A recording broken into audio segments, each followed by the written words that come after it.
The only time I've seen you was about a year ago.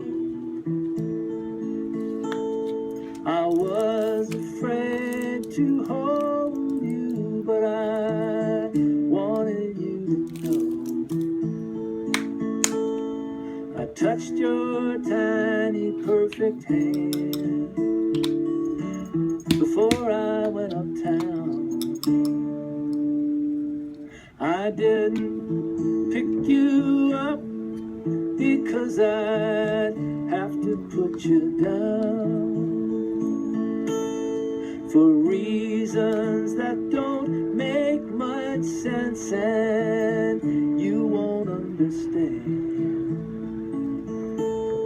I've stayed away for your first year. It's sort of what I planned. But I've been in your neighborhood, sometimes just blocks away. I didn't come to visit you because I couldn't stay. That's such a great song. That's Loudon Wainwright singing his song in Year, and he has a new memoir called Liner Notes. And I should say here that you and Rita eventually got back together again. Yep. Restarted your romantic relationship and raised your daughter together. Yeah. And then separated.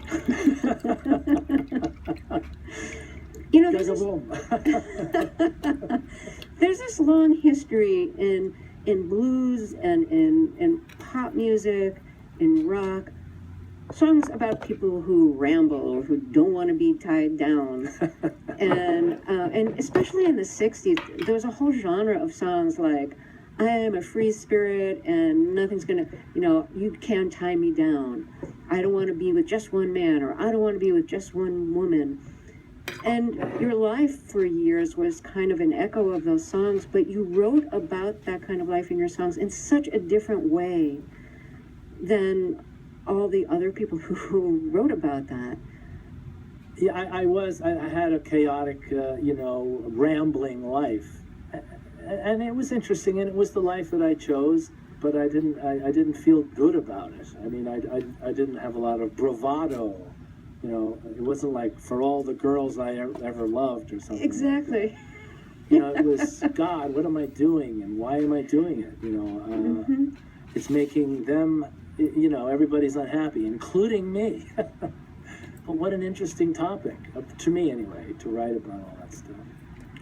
We mentioned that some of your patterns, like, having relationships with other women while you were, married or raising a child with someone who you were in a long-term relationship with, and you realized that at some point you were repeating some of the behavior that your father had followed. Did you see his life differently when you realized that your life was in some ways an echo of some of his behavior?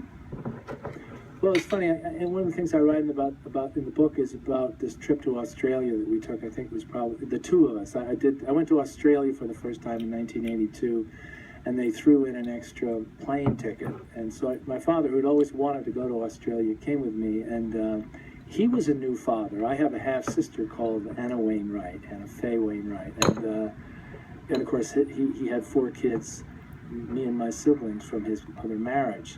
So we were a couple of guys out on the road with split up families, and now he had quit drinking at that point, so it wasn't like we were sitting around getting smashed every night.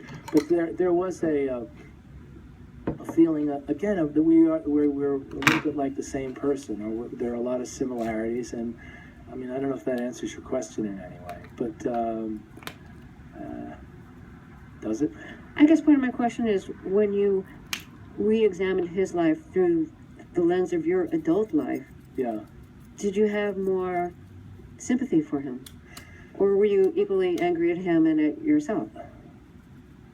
Well, I know that I have more sympathy for him now, and that's just because I'm older, and I've lived a while.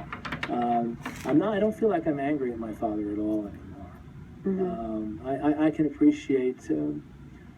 He was a creative guy. He wrote beautifully these columns he wrote in Life magazine, some of which are included in my book. He was a beautiful, elegant writer, I thought, and his dream was to write books, you know, like most writers. He wanted to write short stories and novels. He did have a few short stories when he was a very young man in the New Yorker. But because he had kids really quickly, he had to go out and earn a living, and he got hired at Life magazine, and he worked there for his entire life. And so his dream had been deferred. So I think I understand, you know, that was very painful and difficult for him, and I can appreciate how that could have informed some of his behavior. You have his name.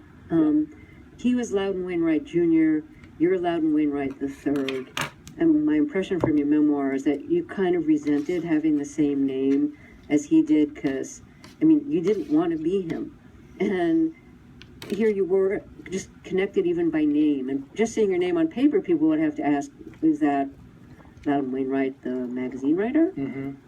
And so how did it feel when you put out your first album and you were Loudon Wainwright III? Because I think a lot of people, maybe me included, thought, oh, the third is probably